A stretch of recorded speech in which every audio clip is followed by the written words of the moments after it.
कृष्णाय नमः। श्री गोपीजनवल्लभाय नमः। श्रीमदाचार्य चरणकमलेभ्यो नमः। श्री गोसाई परमदयालवे नमः।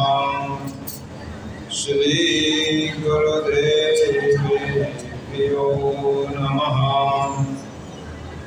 नमामि हृदये शेषे लीलाक्षीराब्धिशायिनं लक्ष्मी सहस्रलीलाभिः सेव्यमानं कलानिधिं चतुर्भिश्च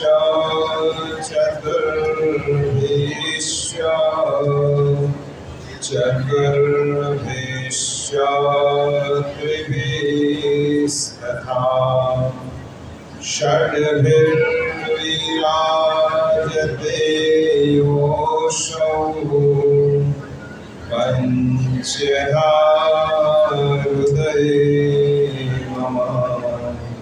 पञ्चधा हृदये मम।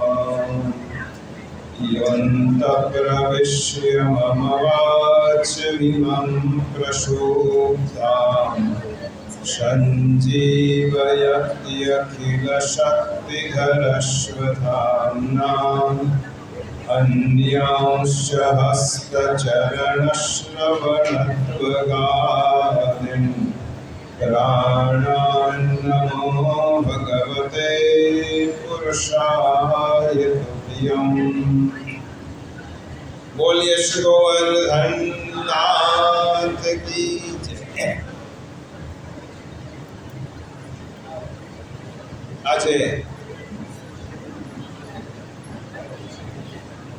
દિલીપભાઈ અને મનોરમાબેન તેમજ જીગરભાઈ અને રોનકબેનના નવા ભવન લેન્ડમાર્કમાં જે એમનું નવું રેસિડેન્સ છે તેમાં કુંભ પૂજન થયું, મંગલ પ્રવેશ અને મંગલ પ્રવેશના શુભ નિમિત્તે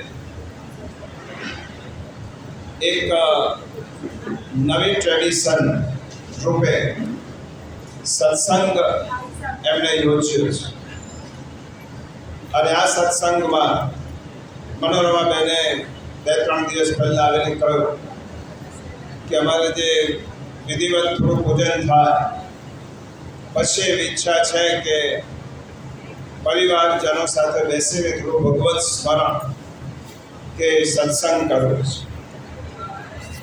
તો તમે જે વિષય કહેશો એ વિષય પર આપણે થોડીક વાર ભગવદ વાર્તા કહીશું.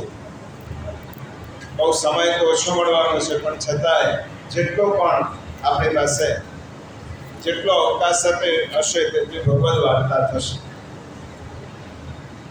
એમને એમ કહ્યું કે કુંતી સ્તુતિ, બધી સ્તુતિ તો બહુ મોટી છે અને મોટી સ્તુતિની ભૂમિકા બનતા જ કલાક જ્યારે એક નાનામાં નાનું એક સ્તુતિ પ્રકરણ જેવું રાખીએ, સ્તુતિ જેવું કે જેના ઉપર આપણે થોડુંક ભગવત ચિંતન કરીશું. અને એ સંદર્ભે આજે આપણે વૃત્રાસુર ચતુશ્લોક આ વિષય ખૂબ મહત્વનો વિષય છે તો 4 શ્લોક જ, પણ એ 4 શ્લોક પુષ્ટિ માર્ગનું બીજ પણ છે, પુષ્ટિ માર્ગનું ફળ પણ છે. ચતુશ્લોકી એટલા માટે કહેવાય કે 4 શ્લોક છે અને આપણે જેનામાં 4 શ્લોક હોય એને ચતુશ્લોકી કહીએ છીએ. હવે 3 ચતુશ્લોકી, આમ તો વિઠ્ઠલનાથજીને બીજી પણ 2 ચતુશ્લોકી છે, પણ પ્રચલિત આપણે નિત્ય પાઠના ક્રમ આ 3 ચતુશ્લોકીનો પાઠ કરીએ છીએ. એમાં એક ચતુશ્લોકી છે ભાગવત ચતુશ્લોકી, જે શ્રીમદ ભાગવતના બીજા સ્કંદમાં આવે છે. અને સ્વયં પરમાત્મા પ્રભુ બ્રહ્માજીને શ્રીમદ ભાગવત 4 શ્લોકોમાં સંભળાવે છે. એને મૂળ ભાગવત કહેવાય. એ ભાગવત ચતુશ્લોક. અહમેવા સમેવા નાન્ય યત સદસત્પર. બીજી ચતુશ્લોકી છે આપણે જે પુષ્ટિ માર્ગમાં નિત્ય પાઠમાં બોલીએ છીએ તે શ્રી મહાપ્રભુજી કૃત ચતુશ્લોકી સર્વદા સર્વભાવે. પુષ્ટિ ચતુશ્લોકી, ભાગવત ચતુશ્લોક.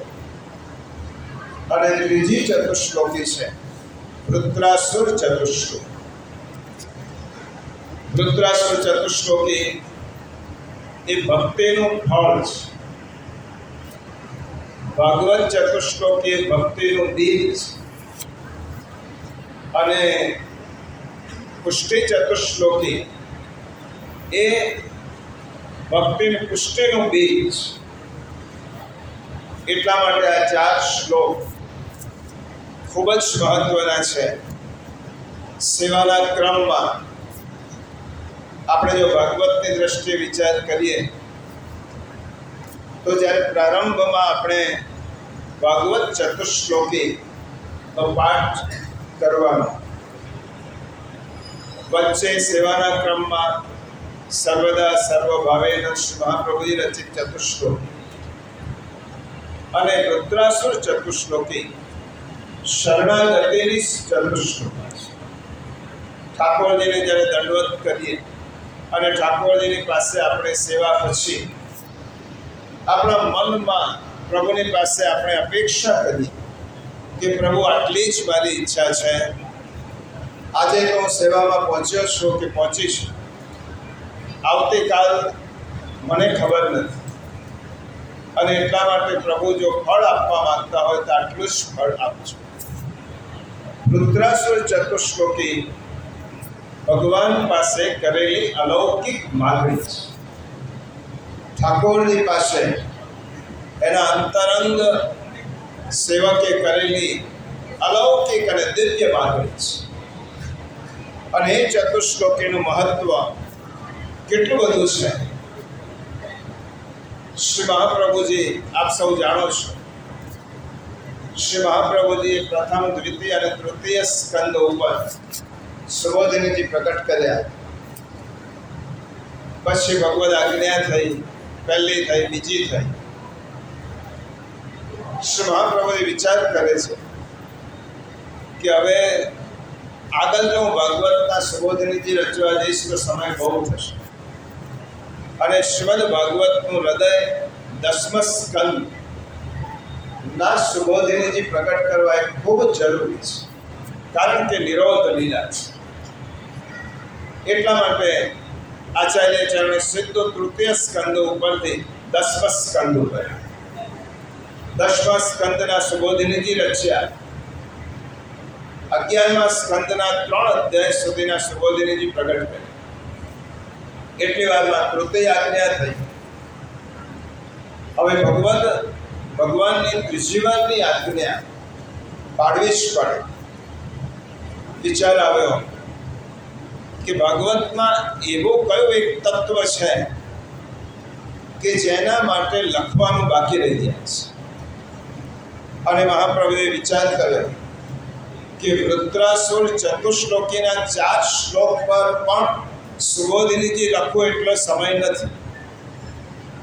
એટલા માટે છેલ્લો શ્લોક મહાપ્રભુજીએ પસંદ કર્યો અને એના ઉપર સુબોધિનીજી પ્રગટ કર્યા. બાકીના પહેલા 3 શ્લોક પર વિઠ્ઠલનાથજી ગુસાઈજી પ્રભુચરણે એના ઉપર પોતાની ટિપ્પણી લખી છે. તો વિચાર કરો કે શ્રી મહાપ્રભુજી જેને આટલું મહત્વ આપતા હશે એ ચતુશ્લોકીમાં કેટલું રહસ્ય ભર્યું છે. બીજું એનું મહત્વ છે કે આ ચતુશ્લોકી ભાગવતની વ્યાખ્યા કરતા એમ કહેવામાં આવ્યું કે જેનો ગાયત્રીથી જેની શરૂઆત થાય, સત્યમ પરમ ધીમહિ, આપણે પહેલો શ્લોક ખબર છે, ગાયત્રીમાં જેનું સમાપન થાય અને જેની વચ્ચે વૃત્રાસુર ચતુશ્લોકી હોય એનું નામ ભાગવત. એટલે ભાગવતની વ્યાખ્યા કરી વૃત્રાસુર વલોપેત ઇદમ ભાગવતમ, જ્યાં વૃત્રાસુર ચતુશ્લોકી છે તેને ભાગવત કહેવાય. આ ચતુશ્લોકી ઉપર ગુસાઈજી પ્રભુચરણે ટીકા લખી, હરિરાય મહાપ્રભુજીએ ટીકા લખી, ગોકુલનાથજીએ પણ તેના ઉપર પ્રકાશ પાડ્યો અને વલ્લભકુલના જે આચાર્યો થયા એ બધા જ આચાર્ય આ વૃત્રાસુર ચતુશ્લોકી ઉપર પોતાનો ટીકા વ્યક્ત કરી છે. એના આધારે કહી શકાય કે આ 3 ચતુશ્લોકી દરેક વૈષ્ણવ માટે ખૂબ જરૂરી છે. ભક્તિ બીજ, પુષ્ટિ બીજ અને પુષ્ટિનું ફળ. વૃત્રાસુર ચતુશ્લોકી પુષ્ટિનું ફળ છે. પ્રિયજનો, આ ચતુશ્લોકી વૃત્રાસુર ચતુશ્લોકી શેમાં આવે છે? 6ઠા સ્કંદ, ભાગવતના 6ઠા સ્કંદમાં વૃત્રાસુર ચતુશ્લોકી એ 12મા અધ્યાયમાં 24 થી 27 શ્લોક. આ ચતુશ્લોકી નો શ્રીમદ ભાગવતમાં તે આવે છે. હવે આપણે જ્યારે જે જૂના વૈષ્ણવો છે અને જ્યારે ભાગવતનું શ્રવણ ચિંતન કર્યું છે અવારનવાર, તેને તો આ પ્રસંગ પણ ખબર છે, પરંતુ જે નવા વૈષ્ણવ છે કે જેને ભાગવતનું સંપૂર્ણ વિધિવત અધ્યયન કર્યું, એને એમ થાય કે વૃત્રાસુર તો એક રાક્ષસ હતો, અસુર હતો. એના નામ પરથી જ કહ્યું વૃત્ર અસુર, એનું નામ વૃત્ર હતું અને અસુર દેહ ધારણ કરેલો હતો. તો એને બોલેલા 4 શ્લોકોને શ્રી મહાપ્રભુજી આટલું બધું મહત્વ આપ્યું. કોઈ દેવવાણી હોય તો બરોબર છે, કોઈ મહાપુરુષ બોલ્યા હોય અને મહાપ્રભુજી તેને આટલું બધું ઇમ્પોર્ટન્સ આપે એ સમજી શકાય છે. પરંતુ એક અસુર દેહધારી વૃત્ર યુદ્ધના સમયે મૃત્યુ જ્યારે સામે છે ત્યારે આ 4 શ્લોક બોલે અને આ 4 શ્લોકને તમામ વલ્લભ કુલના પશ્ચાતવર્તી આચાર્યો પણ એટલું મહત્વ આપે કે જેને આ ચતુશ્લોકી સમજ્યા છે એને પુષ્ટિ માર્ગનું ફળ ખબર પડે. તો આટલું બધું આનું મહત્વ કેમ છે? બહુ સંક્ષેપમાં કહું કે આ વૃત્ર એ કોણ હતો? શરીરથી, જેને ગઈકાલનો એકાદશીનો સત્સંગ સાંભળ્યો હશે એને થોડોક ખ્યાલ આવશે કે જેને દેહજ દોષ, દેહથી એને અસુર શરીર મળ્યું. અને આપણને બધાને જે સિદ્ધાંત રહસ્યમાં 5 દોષ કયા છે, સહજા દેશ કાલોત્થા લોકવેદ નિરૂપિતા સંયોગજા સ્પર્શજાશ્ચ ન મંતવ્યા કથંચન. દેહજ દોષ સિદ્ધાંત રહસ્યમાં તે કહ્યું પહેલું, આપણે 2 દોષ સાથે જન્મીએ ત્યારે આપણી સાથે જડાયેલા હોય છે અને જોડાયેલા હોય છે. કયા 2 દોષ? દેહથી ઉત્પન્ન થતા દોષ અને જીવ દોષ. આપણો જીવ કયા ખોડિયામાંથી આવ્યો છે, આપણો ગત જન્મ ક્યાં હતો, કેવી રીતે હતો, આપણે કયા સંસ્કારોને કઈ વાસનાઓને લઈને આ દેહમાં આવ્યા છે એ આપણને ખબર નથી. એટલા માટે ગત જન્મ જે જીવના જે બાંધેલા જે વાસનાઓ છે એના પ્રમાણે જીવાત્મા બીજું શરીર માં પ્રવેશ કરે છે. તો આ જીવના જે દોષો છે એ રહેવાના છે. શ્રી મહાપ્રભુએ કહ્યું જીવો સ્વભાવતઃ દુષ્ટા. કારણ કે આપણે દુષ્ટ એટલા માટે છે કે પરમાત્માના અંશ પરમાત્મામાંથી છૂટા પડેલા છે. એટલે આપણામાં જે આનંદનો અંશ હતો એ રહી ગયો, છૂટો પડી ગયો. ભગવાન આનંદનું સ્વરૂપ છે અને પ્રભુથી છૂટા પડ્યા પછી આપણે આનંદથી વિખૂટા પડ્યા.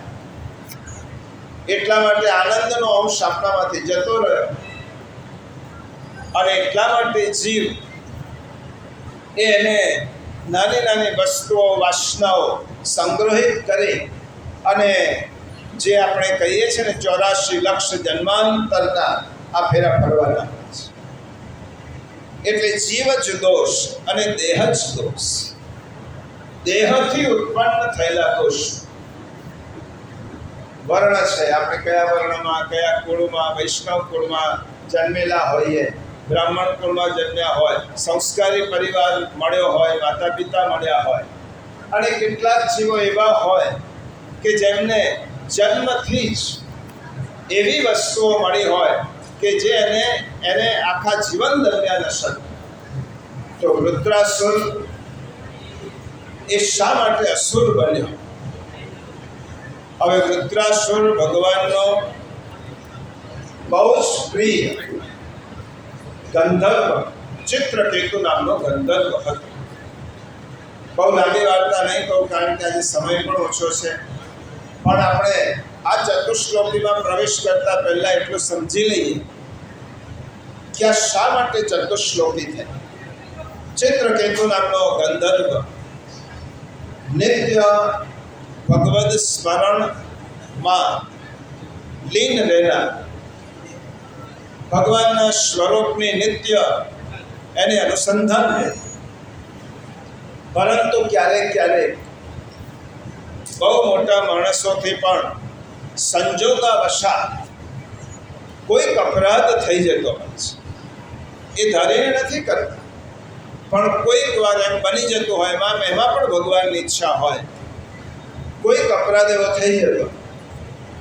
એક વખત ચિત્રકેતુ ગંધર્વ પોતાની ભક્તિ સાથે કૈલાશ ઉપરથી એ વિમાન માર્ગે પસાર થતા છે અને કૈલાશ ઉપર મહાદેવજી પોતાની અર્ધાંગીની પાર્વતી માતા સાથે બેઠેલા. શિવ અને પાર્વતી, કૃષ્ણ અને રાધા, રામ અને સીતા આ બંને જુદા છે જ નહીં. એક શક્તિ છે અને એક શક્તિમાન છે. સૂર્ય હોય, સૂર્ય કરતાં તેની આભા ક્યારે જુદી હોતી જ નથી. ચંદ્ર કરતાં ચંદ્રની ચાંદની એ જુદી નથી હોતી. તમે એનામાં ભેદ ન કરી શકો આ ચાંદની છે અને ચંદ્ર છે. તો જગતના માતા પિતા કૃષ્ણ અને રાધા હોય, રાધા અને કૃષ્ણમાં પણ જે ભેદ જુએ છે એ કૃષ્ણ તત્વને સમજ્યા. એવી રીતે શિવ અને શક્તિ, પાર્વતી નર નારીશ્વર, અર્ધ નારીશ્વર, અડધું અંગ પુરુષ અને અડધું અંગ સ્ત્રી, આવી કલ્પના આપણે ત્યાં કરવામાં આવે છે. તો પાર્વતી શિવજીની પાસે બેઠેલા હતા, એમને અડીને બેઠેલા હતા. ગુરુ છે, પ્રિયજનો, કેટલીક વાત કેવી જરૂરી છે.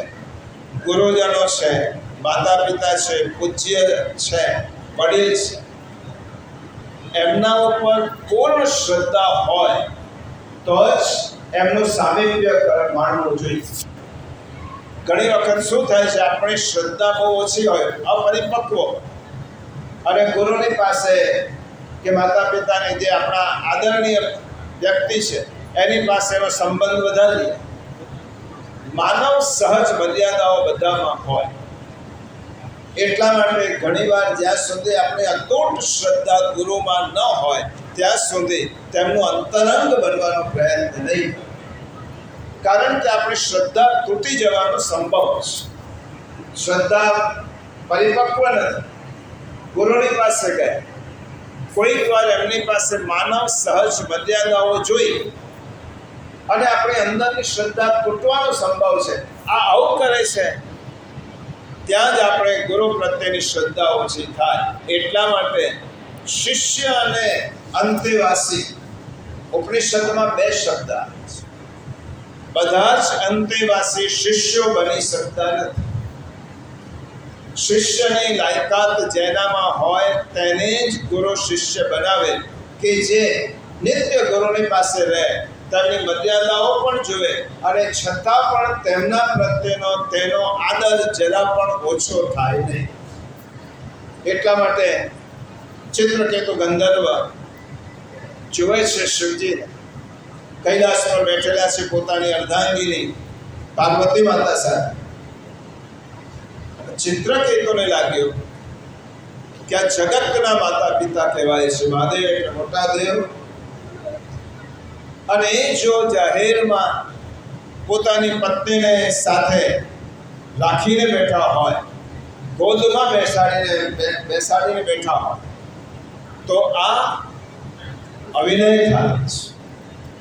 અને તેને ઘણી વખત માણસ ઉન્માદ અવસ્થામાં આવે અને પછી બીજાનો, મોટા પુરુષોનો નાનકડો દોષ એટલો મોટો કરીને જુએ કે તેનાથી મહાપુરુષની અવમૂલ્યન થાય. અને ચિત્રકેતુ કૈલાશ પર્વત પર ઉતરી અને પોતાની પત્નીને કહે છે, જોયું આટલા મોટા દેવ અને પોતાની પત્નીની સાથે આવી રીતે બેઠા છે. ભાગવતમાં લખ્યું છે, ઘણી બધી વાતો ચિત્રકેતુએ કરી.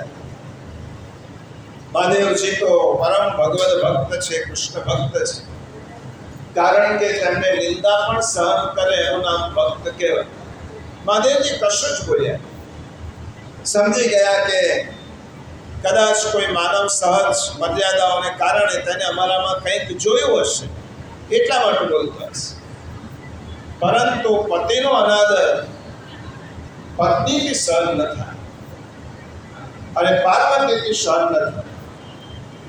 પાર્વતીએ ચિત્રકેતુને કહ્યું કે તને એટલી ખબર નથી કે તું જેના માટે બોલે છે એ કોણ છે?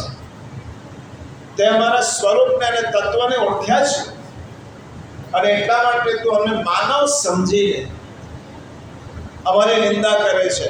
જા, તું આ શરીરમાં રહેવા માટે યોગ્ય નથી. તને અસુર દેહની પ્રાપ્તિ થાય. પાર્વતીથી મોઢામાંથી શ્રાપ નીકળી ગયો, અસુર દેહની પ્રાપ્તિ થાય. હવે ચિત્રકેતુને થયો કે મારી ભૂલ થઈ, ક્ષમા માંગી. મહાદેવજીએ કહ્યું કે દેવી, આ કોણ છે તમે ઓળખતા નથી, પરમ ભગવદ ભક્ત છે. અને ભક્તના મોઢામાંથી નીકળેલી વાણી એનો શ્રાપ ન અપાય. એ સાંભળીને ભૂલી જવાનું હોય. નાનું બાળક હોય અને માતા પિતાને લાભ પણ માને તો મા બાપ તેને શ્રાપ નથી આપતા. આ તો એક ભક્ત છે, કદાચ બોલ્યો હશે, એ શ્રાપને યોગ્ય નથી.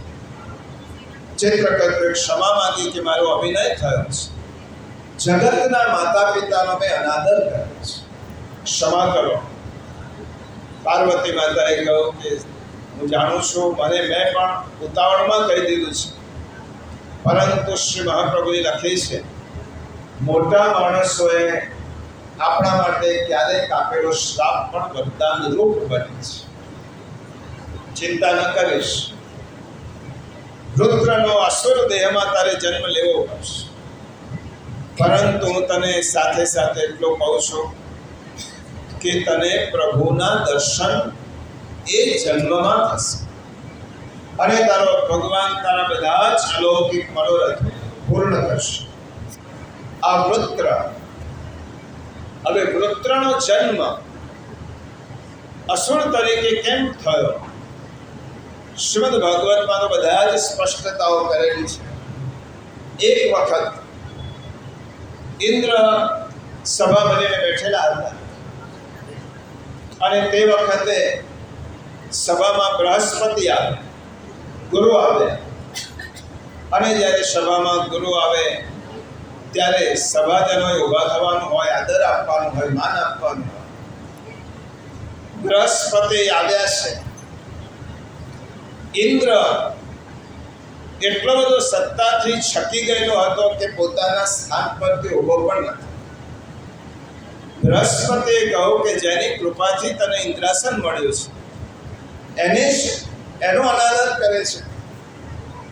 જા, આજથી હું તારો ગુરુ પદ છોડી દઉં છું.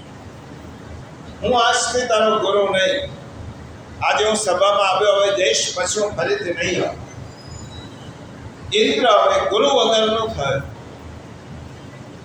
પહેલાના કાળમાં એવું કહેવાતું હતું કે એક વ્યક્તિ એવી હોવી જોઈએ. આ ગુરુની શા માટે જરૂર છે? આપણા જીવનમાં એક વ્યક્તિ એવી હોવી જોઈએ કે જેનો શબ્દ એ છેલ્લો શબ્દ, જેનું વચન એ છેલ્લું વચન. ભલે મારી માન્યતામાં હોય કે ન હોય, પણ ગુરુ કયો, ગુરુએ કયો, ગુરુના આજ્ઞા અવિચારણી એનું પાલન કરવાનું છે. ઇન્દ્ર વિચાર કરે છે કે હવે અમારા ગુરુ કોણ? અને ઇન્દ્ર ગયો ત્વષ્ટા પાસે. આ તમે ભૂમિકા જો સમજશો પર વૃત્રાસુર ચતુશ્લોકીમાં તમને એક પણ શ્લોક સમજાશે. ત્વષ્ટા કોણ? 12 આદિત્યમાંના એક આદિત્ય, દ્વાદશ આદિત્ય છે, એમાંના એક આદિત્ય એટલે ત્વષ્ટા. ત્વષ્ટાની પાસે જઈને ઇન્દ્રએ કહ્યું કે અમારી એક વિનંતી છે કે અમારા ગુરુએ અમારો ત્યાગ કર્યો છે, તમે અમારા ગુરુ થાઓ. કારણ કે ગુરુ વગર અમે જશું કોની પાસે? અમારે માર્ગદર્શન કોણ આપશે? અમારે આશીર્વાદ કોણ આપશે? એટલા માટે તમે અમારા ગુરુ થાઓ.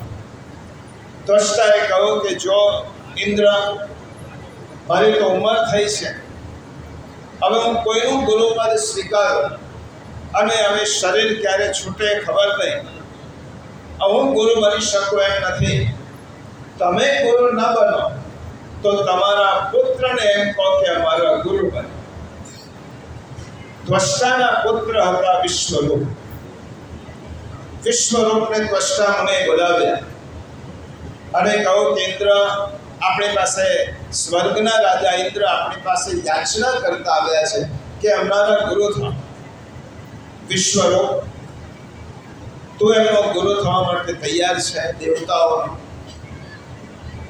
વિશ્વરૂપે કહ્યું, બીજાનું કલ્યાણ કરવાનું જેનું સામર્થ્ય હોય એ જ ગુરુ થઈ શકે, નહીં તો ગુરુ નહીં થાય. મને બીજાનું, હું દેવતાઓનું ગુરુ થઈ અને મારું અહિત કરવા નથી માંગતો, કારણ કે હું મારો ઉદ્ધાર કરવા માંગુ છું. મારે ગુરુ પદ સ્વીકારવું નથી. ઇન્દ્રએ બહુ વિનંતી કરી. ત્વષ્ટાએ વિશ્વરૂપને કહ્યું, દીકરા, બહુ મોટી વ્યક્તિ આપણી પાસે આવે અને આટલી બધી વિનંતી કરતા હોય તો આપણે એમની પાસે ક્યાં કહી લેવું છે? એમનો ગુરુપદ સ્વીકાર, એવી મારી ઈચ્છા છે. કારણ કે ઇન્દ્રાદિ દેવો, ઇન્દ્ર તને સ્વયં આટલો બધી આગ્રહ કરે છે. વિશ્વરૂપે પોતાના પિતાના કહેવાથી દેવોનો ગુરુપદ સ્વીકાર.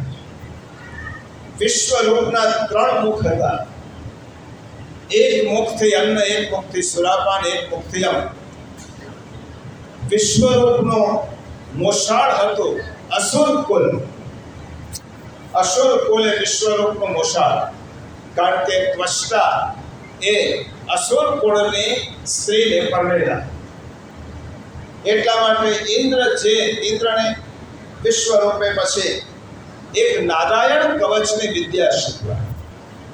પ્રિયજનો, એટલા બધા સુંદર વિષયો છે. ભાગવતનો એક શ્લોક, એક પ્રકરણ શરૂ કરો એટલે અનેક વાતો અંદર થયા. વિશ્વરૂપે પહેલા તો ઇન્દ્રને નારાયણ કવચ એ શીખવા. એ બખ્તર છે, ભક્તિ માર્ગીય બખ્તર છે. અને તમામ વલ્લભકુળના આચાર્યો શ્રીમદ ભાગવતના નારાયણ કવચને એટલું મહત્વ આપે છે કે જ્યારે ભય પ્રાપ્તિ હોય, અશુભ થવાની આશંકા હોય, ત્યારે નારાયણ કવચનો વિધિવત પાઠ એના નિયમ પ્રમાણે કરવાથી આવેલો ભય તાત્કાલિક દૂર થાય છે. આ નારાયણ કવચની વિદ્યા ઇન્દ્રએ શીખી લીધી વિશ્વરૂપ પાસે, અને વિશ્વરૂપને જે દક્ષિણા આપતા ગયા, વિશ્વરૂપને એમ થયું કે હું તો મારા મામાને ત્યાં થોડુંક મોકલું, તો વિશ્વરૂપ પોતાની પાસે આવેલા દ્રવ્યમાંથી કે જે વસ્તુ છે તેમાંથી થોડોક ભાગ મોસાળ પક્ષે એટલે અસુરોના કુળમાં મોકલતા હતા. ઇન્દ્રને આની ખબર, એટલે ઇન્દ્રએ આ વિશ્વરૂપનો શિરચ્છેદ કર્યો. જો આ દેવો જરૂર હતી ત્યારે ગુરુ તરીકે સ્વીકારવા ગયા, વિશ્વરૂપનો શિરચ્છેદ કર્યો, બ્રહ્મ હત્યાનું પાપ નાખ્યું. પછી તો ભાગવતમાં ઘણી બધી વાતો છે. હવે ત્વષ્ટા ઋષિને એમ થયું, ઇન્દ્ર મારી પાસે ગુરુ તરીકે મારા પુત્ર ના પાડતો હતો અને મેં તેને આગ્રહ કર્યો ગુરુ થવા. એની પાસે નારાયણ કવચની વિદ્યા શીખી લીધી અને મારા જ પુત્રનો શિરચ્છેદ કર્યો છે. હવે હું એવું યજ્ઞનું અનુષ્ઠાન કરું, ઇન્દ્રને મારે એવો પુત્ર મારે નિર્માણ કરવાનો છે. અને ત્વષ્ટાએ બ્રાહ્મણોને રોકી એક યજ્ઞનું અનુષ્ઠાન કર્યું. ઇન્દ્ર શત્રો વિવર્ધસ્વ, ઇન્દ્ર ને મારે તેવો પુત્ર આ યજ્ઞ કુંડમાંથી પ્રગટ થાવ. કેટલાય દિવસના યજ્ઞનું અનુષ્ઠાન શરૂ કરવાના હતા. દેવતાઓને ખબર પડી કે ત્વષ્ટાએ ઇન્દ્રને મારે તેવા યજ્ઞનું અનુષ્ઠાન કર્યું છે, અને આ યજ્ઞ જો સફળ થશે તો ઇન્દ્રને કોઈ બચાવી નહીં શકે. એટલા માટે પછી બૃહસ્પતિ સાથે સમાધાન થયું અને બૃહસ્પતિને ઇન્દ્રએ વિનંતી કરી કે તમે આનો કઈ ઉપાય કરો. જો હવે સંસ્કૃત ભાષાની એક વિલક્ષણતા, બૃહસ્પતિ આજે બ્રાહ્મણો યજ્ઞ શરૂ કરવાના હતા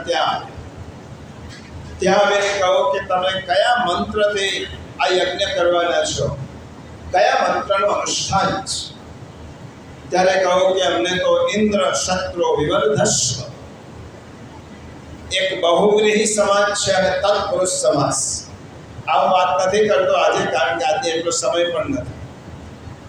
બૃહસ્પતિ એમ કહે, તમે આ જ વાક્ય રાખો, ઇન્દ્ર શત્રો વિવર્ધસ્વ, બોલવામાં થોડો ઉચ્ચારમાં ફેર કરી, તમને જે ત્વષ્ટા દક્ષિણા આપશે એના કરતા અનેક ગણી દક્ષિણા અમે આપીશું. ઇન્દ્ર તમે રસ્વ બોલો છો, એના બદલે ઇન્દ્ર દીર્ઘ ઉચ્ચાર કરો. દીર્ઘ ઉચ્ચાર કરશો તો સમાસ બદલાઈ જશે. એક સમાસ એવો થાય, ઇન્દ્ર દ્વારા મરે તેવો પુત્ર, અને બીજો સમાસ એવો થાય, ઇન્દ્રને મારે તેવો પુત્ર.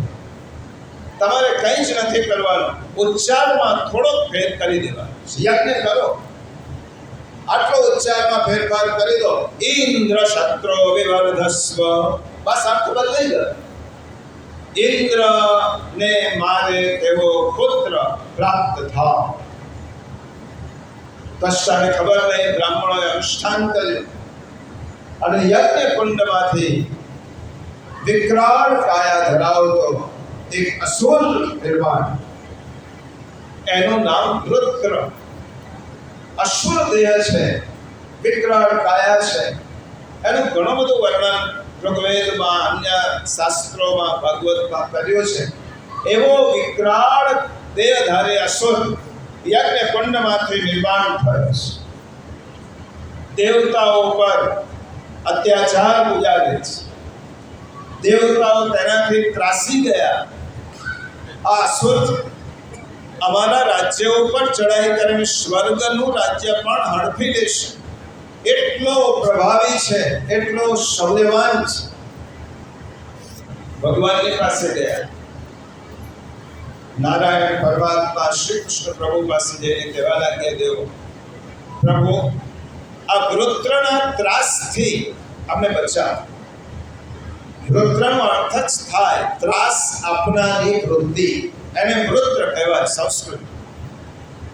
આનાથી બચાવ. ભગવાન તો વૃત્રાસુરના જન્મને જાણતા હતા, કોણ છે, એનો પૂર્વજન્મ કોણ છે.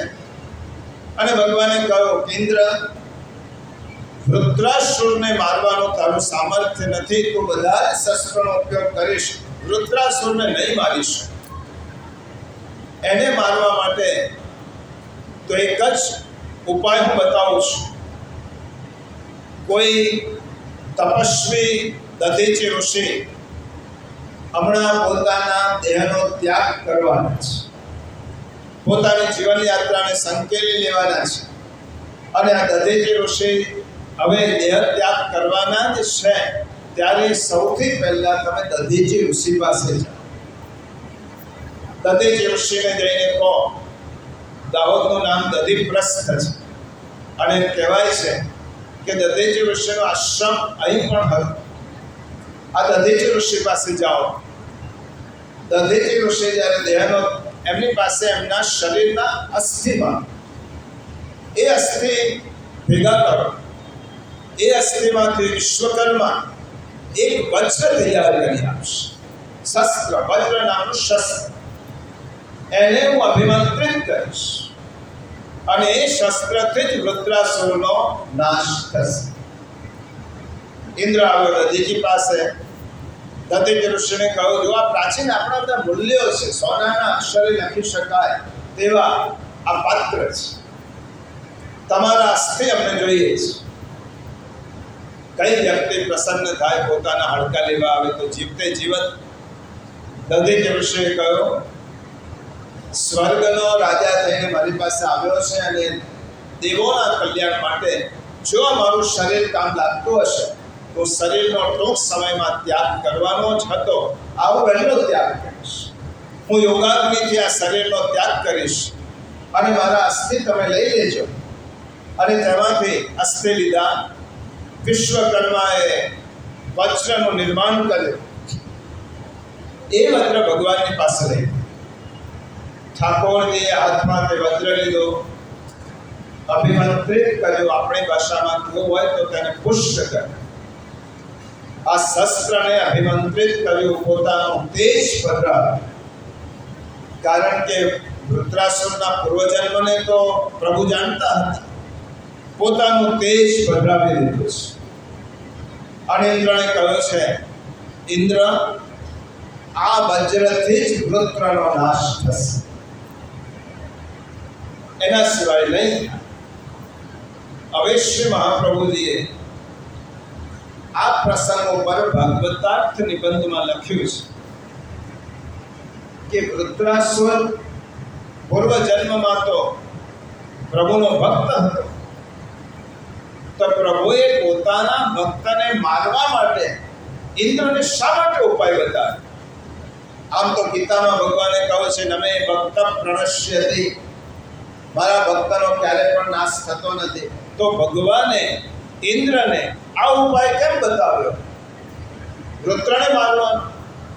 જો પોતાનો જ ભક્ત હતો તેને મારવાનો ઉપાય કેમ બતાવ્યો? શ્રી મહાપ્રભુએ લખ્યું, વૃત્રાસુરને ભગવાનની પાસે આવતા તેનો અસુર દેહ તેને અટકાવતો હતો.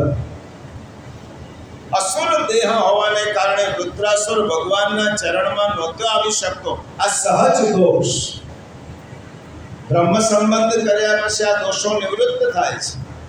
ભગવાનને વિચાર આવ્યો, અસુર દેહધારી વૃત્ર મને પામવાની ઈચ્છા રાખે છે, પરંતુ તે મારી પાસે એટલા માટે નથી આવી શકતો કે તેનો અસુર દેહ તેને નડતરરૂપ છે. તો આ દેહનો જેટલો બને તેટલો જલ્દી નાશ થાય અને અંદરનો જીવ મારી પાસે આવે, એટલા માટે ભગવાને વૃત્રને મારવા માટે આ શસ્ત્ર વજ્ર બનાવ્યા. પછી તો ઇન્દ્ર અને વૃત્રનું યુદ્ધ થાય છે. થોડોક ભાષાનો ભેદ સમજીએ તો ઋગ્વેદમાં અનેક વેદોમાં એમ લખ્યું છે, હજારો વર્ષ સુધી ઇન્દ્ર અને વૃત્રની લડાઈ થઈ છે. ઇન્દ્ર પહેલા પોતાના શસ્ત્રનો ઉપયોગ કરે છે વૃત્રને મારવા માટે, પરંતુ જ્યાં સુધી જીવન યાત્રાના છેલ્લા શ્વાસ સુધી પહોંચવાનું હોય ત્યાં સુધી વૃત્ર લડાઈ કરે છે. અને પછી વૃત્રાસુર ઇન્દ્રને કહે છે, હે ઇન્દ્ર, તું આવી રીતે હજારો નહીં, બીજા લાખો વર્ષ સુધી મારી સાથે લડતો રહીશ તો પણ મને પરાજિત નહીં કરી શકે. તારું સામર્થ્ય નથી ભગવદ ભક્તને પરાજિત કર. મને જો પરાજિત કરવો હશે ને મારવો હશે તો તારી પાસે વજ્ર આપ્યો છે ભગવાન, તેનો ઉપયોગ કેમ નથી કરતો? અને ઇન્દ્રએ વજ્ર કાઢ્યું. આ છેલ્લી લડાઈ હતી વૃત્ર અને ઇન્દ્ર. અને વજ્રનો પ્રહાર કરવા માટે જ્યાં જાય છે વૃત્રાસુર, અને ત્યારે વૃત્રાસુર ઇન્દ્રને પહેલી વખત વિનંતી કરે છે, હે ઇન્દ્ર, હવે એક મારી વિનંતી સાંભળી લે. આ યુદ્ધમાં વિજય તારો છે, પરાજય મારો છે. પરાજય એટલા માટે છે કે તારા હાથમાં વજ્ર છે અને મારા પ્રભુએ અભિમંત્રિત કરેલું વજ્ર છે, એનાથી મારો નાશ થવાનો છે. તો એ વજ્રનો પ્રયોગ કરતા પહેલા મારે મારા પ્રભુની સ્તુતિ કરી લેવાની. ઇન્દ્ર આ વૃત્રાસુરની અંદર ભગવદ ભક્ત જાગૃત થયો છે. જે જીવ હતો ચિત્રકેતુ, એટલા માટે ઇન્દ્ર લડાઈ જીતીને પણ હારી ગયો અને વૃત્રાસુર લડાઈ હારીને પણ જીતી. વૃત્રાસુર કહે છે, ઇન્દ્ર, તારી તો ભૌતિક રીતે પ્રભુની સ્વાર્થ માટે ભગવાનની સહાય લે છે. મને મારા ભગવાન પ્રત્યે અંતરનો પ્રેમ છે. અને એટલા માટે હે ઇન્દ્ર, હવે છેલ્લી ક્ષણો છે મારા જીવન. મને વધારે નહીં, 4 વસ્તુ મારા પ્રભુ પાસે મારે માગવી છે અને એ માગી લેવા દે. બસ એટલી વસ્તુ મારા પ્રભુને હું વિનંતી કરીશ. પછી તું આ અસુર દેહનો નાશ કરી નાખજે. પ્રભુ મારો સ્વીકાર કરશે, મારો અંગીકાર કરશે. અને વૃત્રાસુર 4 શ્લોક યુદ્ધના મેદાનમાં મૃત્યુ સામે છે. થોડી ક્ષણ પછી વજ્રનો પ્રહાર થવાનો છે, મૃત્યુ આવવાનું જ છે. પણ મૃત્યુના સમયે પોતાના પ્રભુનું સ્મરણ વૃત્રાસુર કરે છે. એને શ્રીમદ ભાગવતમાં વૃત્રાસુર ચતુશ્લોકી કહે. આ વૃત્રાસુર ચતુશ્લોકી પહેલા આપણે પાઠ કરીએ, પછી સમયની મર્યાદામાં જેટલું પણ એનું થોડો ક્ષણ પણ રસપાન થશે તો કરીશું. પહેલા પાઠ કરીએ. અહમ હરે તવ પાદૈકમૂલ દાશાનુદાશો ભવિતાસ્મિ ભૂયઃ મનસ્મરેતા સુપતિર્ગુણાસ્તે ગૃણીતવા કર્મ કરોતુ કાય કપૃષ્ઠં ન ચ પારમેષ્ઠ્યં સર્વભૌમં નરસાધિપત્યં ન યોગસિદ્ધિર પુનર્ભવં વા સમંજસત્વાં વિરહૈયકાંક્ષે અજાતપક્ષા ઇવ માતરં ખગા સ્તન્યં યથાવત સતરાક્ષુધાર્તા પ્રિયં પ્રિયેવાપ્યુષિतं વિષન્ના મનોરવિન્દાક્ષતિદ્રોક્ષતે ત્વાં મમોત્તમશ્લોકજનેષુ સખ્યં રચક્રે ભ્રમતઃ સ્વકર્મભિः વન્માયયાત્મા આસક્તચિત્તં શનનાથ ભૂયાત. વૃત્રાસુર અસુર દેહ છે, યુદ્ધનું મેદાન છે અને વજ્રમાં પોતાના પ્રભુના દર્શન થાય છે. શસ્ત્ર છે સામે. યાદૃશી ભાવના યસ્ય સિદ્ધિર્ભવતિ તાદૃશી. તમે જેનામાં જેવી ભાવના કરશો તેવા દર્શન થશે. વૃત્રને એમ થયો આ વજ્ર નથી, આ મારા પ્રભુ છે અને મારા પ્રભુ મને અસુર દેહમાંથી છોડાવવા માટે આવ્યા છે, મારવા માટે આવ્યા છે. વૃત્ર વિચારતો જ નથી. આ અસુર દેહમાંથી પ્રભુ મને છોડાવવા માટે આવ્યા છે. ઇન્દ્ર તો નિમિત્ત છે, ઇન્દ્ર મને શું મારી શકવાનું છે? અને તે વખતે વૃત્ર સ્તુતિ કરે છે, પ્રભુ થોડીક ક્ષણો પછી આ દેહ છૂટી જશે, હું આપની પાસે આવવાનો છું, પરંતુ આ દેહ છોડતા પહેલા મારી કેટલીક વિનંતીઓ છે. હવે મારે લૌકિક આસક્તિમાં ફસાવવું નથી. હવે મારે કોઈ ભૌતિક સંપત્તિ, સુખ, સમૃદ્ધિ જોઈતા નથી. હવે ભગવાન મારી એક જ ઈચ્છા છે, હવે તમારા ચરણારવિંદમાં જ આવવું છે, હવે બીજે કશે જ નથી. અને પહેલો શ્લોક તમે બધાને એનો સમશ્લોકી આવડતો હશે. આપણે આ પુષ્ટિ પુષ્પમાં છે, અહો હરે આપ પદારવિંદે હું દાસનો દાસતાહું ફરીને સ્મરે ગુણોને મમ જીવનેશ વાણી રટે કાર્ય કરે જગાય. વૃત્રાસુર પ્રભુની પાસે શું માગે છે? અહમ હરે. આ સ્તુતિ ઉપર તો દિવસો ઓછા પડે, કલાકો ઓછા. આથી પ્રારંભ થયો છે. અહમ સ્તુતિનો પ્રારંભ કયા સ્વરથી થયો છે? અકાર. શા માટે અકારથી થયો છે? અકારો વાસુદેવસ્ય. અકાર એ વાસુદેવનું સ્વર છે.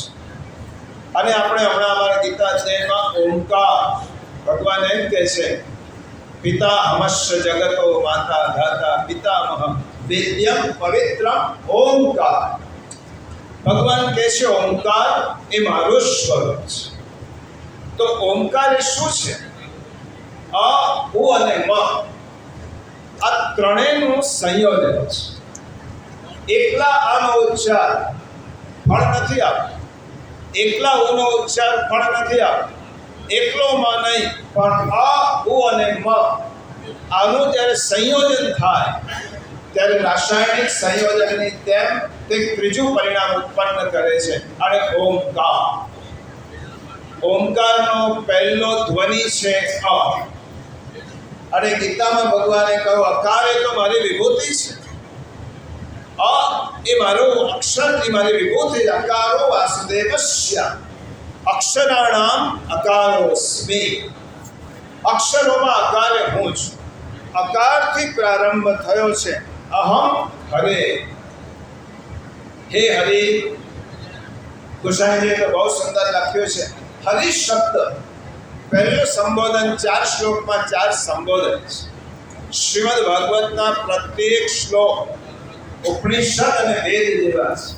તમે જેટલો તેમાં રહસ્ય પામવા જશો એટલું રહસ્ય તેમાંથી તમને મળતું જશે. હરિ શબ્દ. હરિ શબ્દ કોના માટે વપરાય? ગુસાઈજી લખે છે હરતિ ઇતિ હરિ. જે હરણ કરે તેનું નામ હરિ. પોતાના દુઃખોનું હરણ કરે, આપણા પાપોનું હરણ કરે, આપણી આપત્તિઓનું હરણ કરે, એનું નામ હરિ. હરતે ઇતિ હરિ. જે મારી વિપત્તિઓનું, દુઃખોનું, પાપોનું હરણ કરે છે એનું નામ હરિ. અહમ હરે. હે હરિ, તવ પાદૈક અહમ હરે, તવ પાદૈક હું. જુઓ, એક એક શબ્દ જુઓ. મેં મનોરમાબેનને પહેલેથી કહું કે એક પણ સ્તુતિ શરૂ કરીશું ને પછીના ઊંડાણમાં જવા માટે એવું નહીં કે આ 4 શ્લોકનો અનુવાદ કહી દીધો અને સ્તુતિ પૂરી થઈ ગઈ. પાદા અહમ હરે તવ પાદા રવિંદ. ચરણ રવિંદ નહીં, ચરણારવિંદ નહીં, પાદા રવિંદ. પાદ કોણે કહેવાય? ચરણની નીચેનો ભાગ. નખ છે એ નહીં. વૃત્રાસુર ભગવાનની પાસે શું માગે છે? અહમ હરે તવ પાદા રવિંદમ દાસાનુદાસો. પાદા રવિંદમ એનો શું અર્થ થાય? જેના ચરણના તલમાં પ્રભુ બિરાજમાન છે તેવા. કોના ચરણની રજમાં પ્રભુ બિરાજમાન છે? ગોપિકાઓ. ગોપી ગીતનો સંદર્ભ છે. પ્રભુ કોના ચરણમાં બિરાજમાન છે? તો ગોપિકાઓની ચરણ રજમાં. કારણ કે ગોપિકાઓએ ભગવાનની પાસે માગેલું હતું, પ્રભુ તમારા ચરણ કમલ અમારા હૃદયમાં ભરો. તમારી ચરણ રજથી અમને પવિત્ર. એટલે રુદ્રાસુરે પ્રભુની પાસે શું માગ્યું છે? પ્રભુ દાસાનુદાસ. તમારો દાસ થવાની તો મારી યોગ્યતા જ નથી. જો કેટલો સુંદર શબ્દ છે, દાસાનુદાસ. 6થો સ્કંદ પોષણ લીલા છે અને મહાપ્રભુજીએ પુષ્ટિ માર્ગ 6થા સ્કંદમાંથી ઉદ્ધૃત કરેલું છે. દાસાનુદાસ. હું તો ગોપિકાઓના ચરણ રજનો દાસનો પણ દાસ થવા માંગુ છું. પ્રભુ આપણો સીધો દાસ થવાનું મારું સામર્થ્ય નથી, યોગ્યતા નથી, પરંતુ આપણા જે દાસ છે એ ગોપિકાઓના ચરણની રજ મારા મસ્તક પર પધરાવી તમારા દાસનો દાસ થઉં તેવી મારા પર કૃપા કર. પહેલો શ્લોક મહાપ્રભુએ કહ્યો, 4 પુરુષાર્થ સમજાવે છે. 4 શ્લોક. ધર્મ, અર્થ, કામ અને મોક્ષ. પહેલા શ્લોકમાં શું છે? ધર્મ છે, દીનતા છે. અને જ્યાં સુધી વૈષ્ણવમાં દીનતા નહીં હોય ત્યાં સુધી પ્રભુથી આપણે જોજનો દૂર રહેવાના છીએ. આપણને તો થોડુંક આવડ્યું, 2-4 પાઠ મોડે આવ્યા, થોડું વ્યાખ્યાન કરતા આવડ્યો, થોડા કીર્તન આવડ્યા, થોડા શ્લોકો બોલતા આવડ્યા, થોડા દોડપદ બોલતા આવડ્યા, એટલે આપણે એમ સમજવા લાગ્યા કે મારા જેવો તો જાણકાર બીજો કોણ છે. આ દીનતા જ્યાં સુધી નહીં હોય ત્યાં સુધી ભગવાન પ્રસન્ન થવાના નથી. અને મહાપ્રભુજી સુબોધીની વાત કહ્યું, નહીં સાધન સંપત્ત્યા હરિ પુષ્યતિ કસ્યચિત ભક્તાનામ કેવલમ દૈન્યમ હરિતોષણ કારણમ. ભક્તોનું દીનતા છે એ ભગવાનનો પ્રસન્ન કરવાનું એક સાધન છે. વૃત્રાસુર પહેલા શ્લોકમાં શું માગે છે? દીનતા, દાસાનુદાસ. વૈષ્ણવોના પણ વૈષ્ણવ. આપણે બધા વૈષ્ણવ થવા માટે યોગ્ય નથી. સેવા કરવી હોય તો વૈષ્ણવોની કરો, જેથી પ્રભુ પ્રસન્ન થશે. કારણ કે સીધી ભગવત સેવાનો અધિકાર આપણો નથી. આપણે તો દાસાનુદાસ થવાનું છે. એટલા માટે દાસાનુદાસો. દીનતા છે. ભવિતાસ્મિ, ભવિષ્યકાળ છે. ગઈકાલે મેં કહ્યું હતું સત્સંગમાં, રુદ્રાસુર કહે છે કે અસુર દેહથી હું તમારી સેવા નહીં કરી શકું. આ અસુર દેહ છે, દેહનું બંધન છે. આ દેહ મને નડતરરૂપ છે આપની પાસે આવવા માટે. તો અસુર દેહથી તમારી સેવા નહીં થાય તો ભગવાન કૃપા કરીને મને એવો દેહ આપો કે જે હું દાસાનુદાસ બને અને તમને પ્રિય થઈ શકું. ભવિતાસ્મિ ભૂય, ફરીથી પ્રિય થઈ શકું.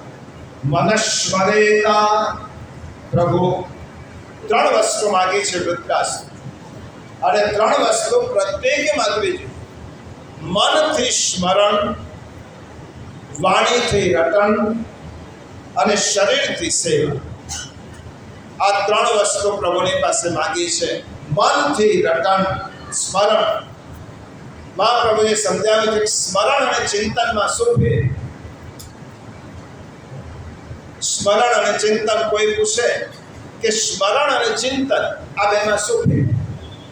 તો મહાપ્રભુજીએ કહ્યું પ્રયત્નથી થઈ શકે એનું નામ ચિંતન કહેવાય, અને વગર પ્રયત્ને થાય એનું નામ સ્મરણ કહેવાય. સ્મરણ કરવા માટે પ્રયત્ન કરવો પડતો નથી, પણ ચિંતન કરવા માટે પ્રયત્ન કરવો પડે. વૃત્રાસુરે શું માગ્યું છે? મનસ્મરેતા, પ્રભુ મનથી હું આપનું સ્મરણ કરું. કારણ કે કાયાથી કર્મ થશે પણ મનથી સ્મરણ નહીં થાય તો આપણી નજીક નહીં આવી શકે. મનથી સ્મરણ, વાણીથી રટણ, વાણીથી કીર્તન અને કાયાથી સેવા. મારું શરીર આપના માટે ઘસાતું રહે, મારી વાણી આપણું રટણ કરતી રહે અને મારું મન આપણા સ્મરણમાં રહે. વાણી ગુણાનો કથને શ્રવણૌ કથાય. વૃત્રાસુરે 3 વસ્તુ ભગવાનની પાસે માંગી છે. ભગવાન, હે પ્રભુ, મને 3 વસ્તુ હવે જે જન્મ આપો એમાં આપજો. કઈ 3 વસ્તુ આપણે યાદ રાખવાની છે? મેં શા માટે આ વિષય પ્રભુએ પસંદ કરાયો છે? આ વાસ્તવનો એક નવા નિવાસમાં મંગલ પ્રવેશ, અને મંગલ પ્રવેશ કરતી વખતે જીવાત્માએ ઠાકોરજીની પાસે અલૌકિક માગણી કરવાની છે. લૌકિક માગણી નહીં, કારણ કે એ તો આપણા કર્મના ફળથી પ્રભુ આપવાના જ છે. અલૌકિક માગણી, પ્રભુ હવે આ 3 વસ્તુ મને આપો: મનથી સ્મરણ, વાણીથી રટણ અને કાયાથી કર્મ. બીજા શ્લોકમાં વૃત્રાસુર એમ કહે છે, પ્રભુ તમે એમ કહેશો કે તારા પુણ્ય એટલા છે કે હું તને બ્રહ્મલોક આપું, સ્વર્ગલોક આપું, કારણ કે છેલ્લે મારું સ્મરણ કરતા મૃત્યુ પામે એને તો અનેક સમૃદ્ધિ પ્રાપ્ત થાય છે. જે મને મામેવ એ સ્મરંતે અંતકાલે ચ મામેવ. અંતકાલે તું મારું સ્મરણ કરે છે. તારા મનમાં જે હોય તે માગી લે. તને ઇન્દ્રનું રાજ્ય જોઈએ છે, પાતાળનું રાજ્ય જોઈએ છે, સ્વર્ગનું રાજ્ય જોઈએ, શું જોઈએ છે? વૃત્રાસુર કહે છે, ન નાકપૃષ્ઠમ ન ચ પારમેષ્ઠ્યમ ન સર્વભૌમં ન રસાધિપત્યમ ન યોગ સિદ્ધિ અપુનર્ભવમ વા સમંજસત્વાં વિરહૈયકાંક્ષે. પ્રભુ, કશું જ જોઈતું નથી. ભૌતિક સુવિધાઓ, સંપત્તિ કંઈ જ જોઈતી નથી. ઇન્દ્રનું રાજ્ય, પાતાળલોક, બ્રહ્મલોક, યોગની સિદ્ધિઓ મને કશું જ જોઈતું નથી. સમંજસત્વાં વિરહૈયકાંક્ષ. પ્રભુ, કૃપા કરતા હો તેટલી જ કૃપા કરો, તમારા ચરણારવિંદમાં સ્થાન આપો. સમંજસત્વાં, અને એના માટે હું વિરહાતુર રહું. જ્યાં સુધી તમારો સંયોગ ન થાય ત્યાં સુધી મારામાં વિયોગ રહે, વિરહાર્તી રહે. વિયોગની અંદર મારું હૃદય, મારું મન તમારા સંયોગ માટે તડપતું રહે, ગોપિકાઓની જેમ. દેહી દર્શનમ દૈત દૃશ્યતામ દીક્ષિતાવતા. અને પ્રભુ મને વિરહ, કયું દાન માગ્યું છે? વિરહનું દાન. સમંજસત્વાં વિરહૈયકાંક્ષ. વિયોગ રસા. સંયોગ રસ કરતા વિયોગ રસમાં પ્રિય પાત્રનું સ્મરણ વધારે થાય. તમારો કોઈ પ્રિય વ્યક્તિ તમારાથી દૂર પરદેશમાં હોય તો તેને તમે વધારે યાદ કરો છો. તમારી પાસે હોય ત્યારે તેનું સ્મરણ એટલું કરતા નથી. પ્રભુ, મને વિરહ, વિયોગનું દાન આપો. વિપ્રયોગ રસા. અને પુષ્ટિ માર્ગમાં દમલાજી શ્રી ગુસાઈજીને એક વખત આ જ કહે છે વાર્તા પ્રસંગમાં, યહ માર્ગ તાપ ક્લેશ કો હૈ. આ પુષ્ટિ માર્ગ ખાવા પીવાનો નથી. પુષ્ટિ માર્ગ તાપ ક્લેશનો માર્ગ છે. અયમ માર્ગ તાપ ક્લેશોયમ માર્ગ. જેટલો વિરહ પ્રભુ માટે વધારે એટલી પ્રભુને મળવાની શક્યતા વધારે. જેટલો વિયોગ, જેટલી વિરહાર્તી આપણામાં હૃદયમાં હોય, પ્રભુ ક્યારેય મળીશ. કોના જેવી વિરહાર્તી હોય? હરિરાય ચરણજી. 12મું શિક્ષાપત્ર વાંચો, એટલો વિયોગ. વાસી, પ્રભુ ક્યાં છો, ક્યાં છો? તમારાથી હું કેટલો દૂર છું, ક્યારે મળશે? વૃત્રાસુરે બીજા શ્લોકમાં વિયોગ માંગ્યો છે. બીજા શ્લોકમાં શું માંગ્યું છે? વૈરાગ્ય. પહેલામાં દીનતા, બીજામાં વૈરાગ્ય. તમને પ્રભુને મેળવવા છે, પણ પ્રભુને મેળવવા માટે તમારે કશું જ છોડવું નથી, તો ભગવાન મળવાના નથી. ભાગવતના 11મા સ્કંદમાં ભગવાને પૂછ્યું છે, મદર્થેર્થ પરિત્યાગ ભોગસ્ય ચ સુખસ્ય ચ. તે મારા માટે કંઈક છોડ્યું છે ખરું? તો 11નો ઉપવાસ પણ મારા માટે કરી શકતો નથી, તો ક્યાંથી મળવાનો છે? મારા માટે શું છોડ્યું છે? પ્રભુ માટે છોડીશું તો ભગવાન આપણી પાસે આવશે. આપણે તો દૂધમાં પણ અને દહીંમાં પણ, બંને બાજુ સંસાર પણ જોઈએ અને ભગવાન પણ જોઈએ. ભગવાને આપણને પહેલું કહ્યું કે તું નક્કી કર, આઈધર ઓર, આ અથવા આ, બેમાંથી એક પસંદ કરવાનું છે. સંસાર જોઈએ કે ભગવાન જોઈએ? આપણે નક્કી કરો ભગવાન, મારે તો બંને જોઈએ. ભગવાન કોઈ શક્ય નથી. તો ભગવાન તમે દૂર રહો તો ચાલશે, મને સંસારમાં રહેવા દો. અને ભગવાને કહું, રે સંસારમાં થાકી જાય ત્યારે મને યાદ કરજે. જ્યાં આનંદ જ નથી, પ્રત્યેક જગ્યાએ દુઃખ, દુઃખાલયમ અશાશ્વતમ. આ સંસાર જ લેવો છે કે મને પ્રાપ્ત કરવા છે. પછી ત્રીજા શ્લોકમાં વૃત્રાસુર એમ કહે છે, ભગવાન એમ પૂછે, તને મને મેળવવા માટે તારી કેવી આકાંક્ષા છે? તો કે ત્યારે વૃત્રાસુર કહે છે, અજાત પક્ષા ઇવ માતરમ ખગા સ્તન્યમ યથા વત્સતરાક્ષુધાતા પ્રિયમ પ્રિયેવ વ્યુષિતમ વિષન્ના મનોરવિંદાક્ષતિ દ્રક્ષતે ત્વા. 3 ઉપમા આપી છે. આ 3 ઉપમાઓમાં ગુસાઈજીએ ખૂબ સુંદર ટીકા કરી છે. આપણે એમાં પ્રવેશ કરતા નથી. ઘણા બધા દરવાજા આપણે છોડી દીધા છે પ્રવેશ કર્યા વગર. શું કહે છે? અજાત પક્ષા, પક્ષીનું બચ્ચું જન્મેલું છે, નવજાત પક્ષીનું બચ્ચું જન્મેલું છે. એને હજી પાંખો ફૂટી નથી, અને પાંખો ફૂટી નથી એવું પક્ષીનું નવજાત બચ્ચું, એને ભૂખ લાગે છે ત્યારે જેવી રીતે પોતાની માનું સ્મરણ કરે છે, એવી રીતે એવી આતુરતા પ્રભુ મને તમારામાં છે. નવજાત પક્ષીનો બચ્ચો, પાંખો ફૂટી નથી, ઉડી શકતું નથી, ભૂખ લાગી છે. કોને યાદ કરે? દાણા માટે પોતાની માને યાદ કરે છે. માં ક્યારે આવે અને મારા પેટ ભરાય, એવી આતુરતા તમને મળવાની છે. ભગવાને પૂછ્યું, પક્ષીની બચ્ચા પાસે એની માં આવી ગઈ, દાણા આપી દીધા, બચ્ચાનું પેટ ભરાઈ ગયો, પછી થોડો યાદ કરવાનું છે. અને પાંખો ફૂટી નથી એટલા માટે યાદ કરે છે. એ ઉડી શકતો નથી એટલે યાદ કરે છે. દાણા જોઈએ છે એટલે યાદ કરે છે. દાણા મળી ગયા, માએ પેટ ભરી લીધું, પછી થોડો યાદ કરશે. આ ઉપમા ના ચાલે, અધૂરી છે. ત્યારે વૃત્રાસુર કહે છે, સ્તન્યમ યથા વત્સતરાક્ષુધાવતા. જેવી રીતે ગાયનું ભૂખ્યું વાછરડું, એને તૃષા છે, મારી માં ક્યારે આવે અને મને ધવડાવે.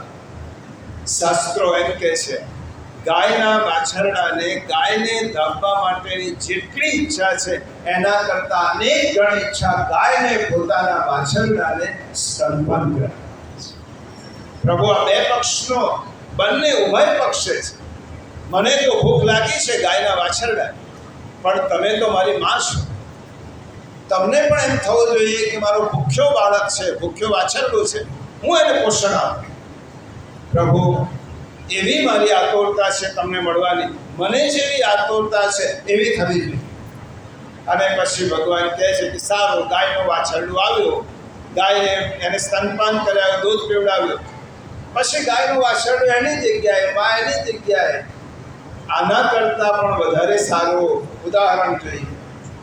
અને પછી વૃત્રાસુર કહે છે, પ્રિયમ પ્રિયેવ વૃષિતમ વિષન્ના મનોરવિંદાક્ષતિ દ્રક્ષતે ત્વા. પરદેશ ગયેલો પોતાનો પ્રિયતમ છે અને તેની પત્ની પ્રિયતમા પ્રતીક્ષા કરે છે. ક્યારે આવશે મારા સ્વામી નાથ, ક્યારે આવશે, ક્યારે જોઈશ. એક એક ક્ષણ એક એક યોગ જેટલી લાગે. અને જેવી રીતે પ્રિયાને પ્રિયતમને મળવાની, તેના મિલનની જેવી આકાંક્ષા છે, એવી આકાંક્ષા પ્રભુ મને તમારી છે. પ્રિયાને પ્રિયતમ મળ્યા પછી ક્યારે પણ એમ નથી થતું કે ચાલો હવે છૂટા પડીએ. એ લોકો એમ જ કહે છે કે હવે સાથે જ રહીએ. એક એક ક્ષણ એમને એમ લાગે છે કે આટલો બધો સમય જલ્દી પૂરો થઈ ગયો. પ્રભુ આવી આતુરતા છે. પ્રભુએ કહું આવી રીતે મારું મન મનોરવિંદાક્ષ, હે અરવિંદાક્ષ. 4 શ્લોકમાં જુદું જુદું સંબોધન છે. અરવિંદાક્ષ, કમલ નયન, હે પ્રભુ તમને મળવા માટે મને આવી આતુરતા છે. તો ભગવાને કહ્યું 3જા શ્લોકમાં જો, પહેલામાં દીનતા, બીજામાં વૈરાગ્ય, ત્રીજામાં આતુર. પ્રભુ મિલનની આતુરતા. તાપ કેવો છે, ક્લેશ કેવો છે, વિરહ કેવો છે, આ ત્રીજું સત. મહાપ્રભુની આને મહત્વ બહુ આપ્યું છે પ્રિયજનો. અને ચોથો શ્લોક અને છેલ્લો શ્લોક, ભગવાન ત્યાં મેળવવા માટે એક વસ્તુ જોઈએ. વૃત્રાસુર કહે છે પ્રભુ જાણો છો આ બધી જ વસ્તુઓ સત્સંગ વગર મળવાની નથી. તમે મને બીજો દેહ આપશો, બીજા દેહમાં જ્યારે બીજા શરીરમાં પ્રવેશ કરીશ ત્યારે પ્રભુ એટલી વિનંતી છે, મમોત્તમ શ્લોક જનેષુ સખ્યમ સંસાર ચક્રે ભ્રમતઃ સ્વકર્મભિઃ ત્વન્માયયાત્માત્વજગારગે શ્વાસક્ત ચિત્તમ સનનાથ ભૂયા. પ્રભુ હવે છેલ્લી માગણી છે, મને આ બધું મળે. મમોત્તમ શ્લોક, ઉત્તમ શ્લોક. પ્રભુ મને એવો દેહ આપજો કે જે દેહમાં પ્રવેશ કર્યા પછી મારી આસક્તિ પુત્રમાં ન રહે, પત્નીમાં ન રહે, સંતતિમાં ન રહે, ગૃહમાં ગૃહાસક્તિ, દારાસક્તિ, પુત્રાસક્તિ નહીં. પ્રભુ મને તો સંસાર ચક્રે ભ્રમતસ્વ કર્મ, કર્મના ન્યાય મને સંસારના ચક્રમાં ભમવું પડશે, ફરવું પડશે. પરંતુ ફરતા ફરતા મારી એટલી ઈચ્છા છે, મને એવા પરિવારમાં જન્મ આપજો કે જ્યાં મને સત્સંગ થાય, જ્યાં કૃષ્ણ સેવા હોય, જ્યાં કૃષ્ણ સ્મરણ હોય, જ્યાં કૃષ્ણની ભક્તિ.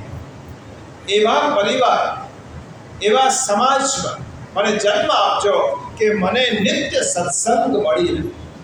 આપણા ભગવતીઓનો નિત્ય સત્સંગ મને પ્રાપ્ત થાય એવો દેહ આપજો. પ્રિયજનો, ઠાકોરજીના માતા પિતા નંદ બાબા અને યશોદા મૈયાએ ઉદ્ધવજીની પાસે, ઉદ્ધવજીની સાથે આ જ સંદેશો કહેવાય. ઉદ્ધવજી જ્યારે પ્રભુની પાસે જાય છે, નંદ બાબાને યશોદા મૈયાને મળે છે, તમારા કનૈયાને કશું કહેવું છે?